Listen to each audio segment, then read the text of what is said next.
Halo sahabat Miga, kali ini kita akan bercerita tentang cerita Lutung Kasarung.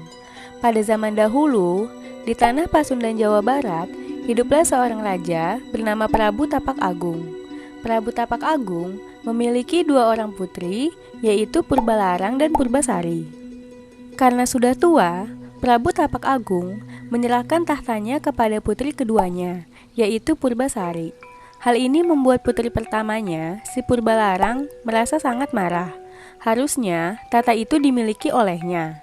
Untuk merebut tahta adiknya, Purbalarang meminta bantuan kepada seorang dukun yang sangat sakti di kerajaannya. Dengan kesaktiannya, dukun itu membuat ramuan yang sangat jahat untuk mencelakai Purbasari. Dan akibatnya, dari ramuan dukun itu, seluruh tubuh Purbasari muncul bentol, juga disertai bau tidak sedap di sekujur tubuhnya.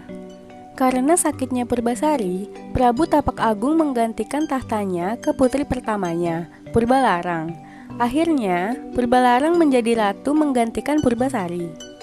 Karena tidak senang dengan penyakit Purbasari, Purbalarang pun menyuruh prajurit kerajaannya untuk mengasingkan Purbasari jauh ke tengah hutan. Sesampainya di tengah hutan, patih yang mengawal Purbasari ke tengah hutan pun merasa iba. Sang patih dan para prajurit membuatkan pondok untuk Purbasari sebagai tempat tinggal, dan ia berdoa agar putri Purbasari sanggup bertahan hidup di hutan. Sang patih bernama Patih Uwa Batara. Selama tinggal di hutan, Purbasari selalu ditemani oleh banyak binatang. Di antara semua temannya, ada seekor kera berbulu hitam yang sangat misterius. Purbasari memanggil kera itu dengan nama Lutung Kasarung. Setiap hari, Lutung Kasarung selalu membawakan bunga atau buah-buahan untuk Purbasari. Pada saat bulan purnama, Lutung Kasarung menghilang seorang diri. Rupanya, ia sedang bertapa di tempat yang sangat sepi, jauh dari pondok Purbasari. Ia berdoa kepada dewa agar memberikan obat untuk menyembuhkan Purbasari. Lalu, setelah lama berdoa, Lutung Kasarung terkejut karena doanya dikabulkan oleh dewa.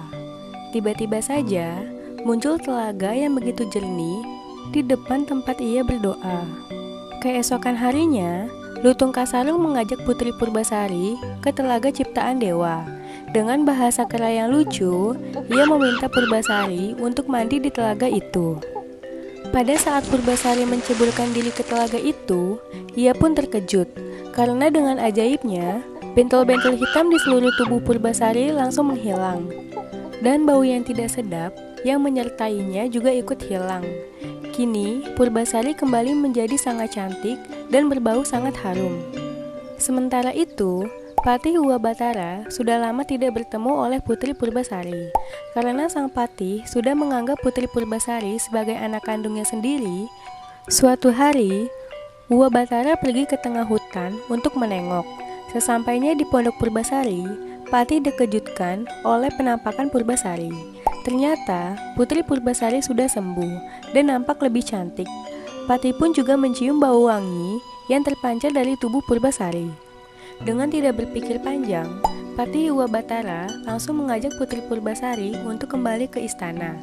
Purbasari pun menolak. Lalu, dengan bujuk rayu Patih Uwa Batara, putri Purbasari pun luluh.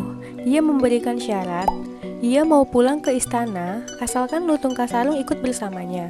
Patih pun menyanggupi permintaan putri Purbasari. Sesampainya di istana, betapa terkejutnya Purbalarang melihat penampilan adiknya yang telah sembuh dari penyakit aneh itu.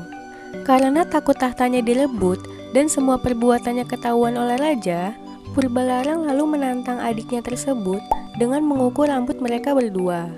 Purbalarang tahu rambut adiknya tidak pernah bisa mengalahkan rambutnya yang sangat panjang.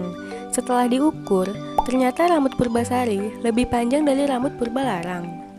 Karena kesal, Purbalarang melanjutkan tantangannya untuk mengadu ketampanan tunangan masing-masing. Dengan sengaja, Purbalarang menunjuk Lutung Kasarung sebagai tunangan Purbasari. Ia berpikir tidak mungkin seekor kera bisa melawan tunangannya. Tunangannya yang bernama Raden Indrajaya dikenal sebagai pemuda yang gagah dan juga tampan.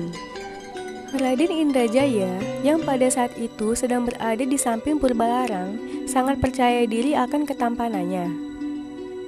Merasa diremehkan, Lutung Kasarung berdoa kembali kepada dewa untuk dikembalikan ke wujudnya yang semula. Ajaibnya, Lutung Kasarung berhasil kembali ke wujudnya yang semula sebagai seorang manusia. Ia terlihat lebih tampan dan gagah dibandingkan dengan Raden Indrawijaya. Semua orang terkejut akan ketampanan Lutung Kasarung. Purbasari pun juga takjub melihat Lutung Kasarung. Karena selalu kalah dari Purbasari, Purbalarang pun mengaku kalah dan berjanji akan keluar dari istana. Tapi karena kebaikan Purbasari, Purbalarang pun disuruh menetap di istana, dan semua perbuatan Purbalarang pun sudah dimaafkan oleh Purbasari. Mendengar perkataan Purbasari, Purbalarang pun akhirnya menyesali perbuatannya dan meminta maaf kepada Purbasari. Setelah itu, Putri Purbasari dinobatkan kembali oleh raja sebagai ratu kerajaan, dan akhirnya Putri Purbasari pun menikah dengan Lutung Kasarung. Nah, itu dia sedikit sejarah tentang legenda Lutung Kasarung. Sekian penjelasan dari Miga. Terima kasih sahabat Miga.